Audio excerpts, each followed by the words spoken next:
Hi friends, welcome to mini vlog. Friends, ಇವತ್ತು ನಾವು ಎಲ್ಲಿಗೆ ಹೋಗ್ತಾ ಇದೀವಿ ಅಂತಂದರೆ ನಮ್ಮೂರ ಜಾತ್ರೆಗೆ. ಸೊ ತೇರಿದೆ, ತೇರು ನೋಡೋಣ ಅಂತ ಬೇಗ ಬೇಗ ರೆಡಿಯಾಗಿ ಹೋಗ್ತಾ ಇದ್ದೀವಿ. ನನ್ನ ಹಸ್ಬೆಂಡ್ಗೆ ಹೇಳಿದೆ ಹೂವು ಮುಡಿಸಿ ಅಂತ. ಸೊ ಅವರೇ ಹೂವು ಮುಡಿಸ್ತಾ ಇದ್ದಾರೆ. ಚೆನ್ನಾಗಿ ಕಾಣ್ತಿದೆ ಅಲ್ವಾ? ನಂಗಂತೂ ತುಂಬ ಖುಷಿ ಆಯಿತು. ನಾನು ಹೇಗೆ ಕಾಣ್ತಾ ಇದ್ದೀನಿ ಅಂತ ಕಮೆಂಟ್ ಮಾಡೋದು ಮಾತ್ರ ಮರಿಬೇಡಿ. ದೇವ್ರಿಗೆ ನಾಗಪ್ಪಗೆ ಪೂಜೆ ಎಲ್ಲ ಮಾಡಾಯಿತು.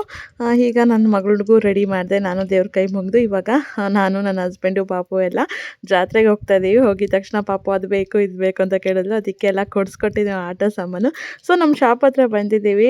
ಫಸ್ಟ್ ಟೈಮು ಗಿಫ್ಟ್ ಶಾಪ್ ಇಟ್ಮೇಲೆ ಬಂದಿರೋದು ನಾನು. ಹಾಗೆ ಇಲ್ಲೊಂದು ಮೊಬೈಲ್ ಇತ್ತು ನೋಡಿ, ಆ ಮೊಬೈಲ್ನೆಲ್ಲ ನೋಡ್ತಾ ಇದ್ದೀನಿ. ಹಾಗೆ ಒಂದು ಸ್ವಲ್ಪ ಐಟಮ್ಸ್ ಎಲ್ಲ ಅರೇಂಜ್ ಮಾಡೋದಿತ್ತು, ಅರೇಂಜ್ ಎಲ್ಲ ಮಾಡ್ಕೊಂಡ್ವಿ. ಇವಾಗ ಇನ್ನೇನು ತೇರು ಬರೋ ಟೈಮು ನೋಡಿ. ತೇರು ಬರ್ತಾ ಇದೆ. ಎಷ್ಟು ಜನ ಇದ್ದಾರೋ ಈ ಬಿಸಿಲಲ್ಲೂ ಇಷ್ಟು ಜನ ಇರೋದು ನೋಡಿಬಿಟ್ಟು ತುಂಬಾ ಖುಷಿ ಆಯಿತು. ನೋಡಿ ಫ್ರೆಂಡ್ಸ್, ತೇರು ಹೇಗೆ ಹೋಗ್ತಾ ಇದೆ ಅಂತ.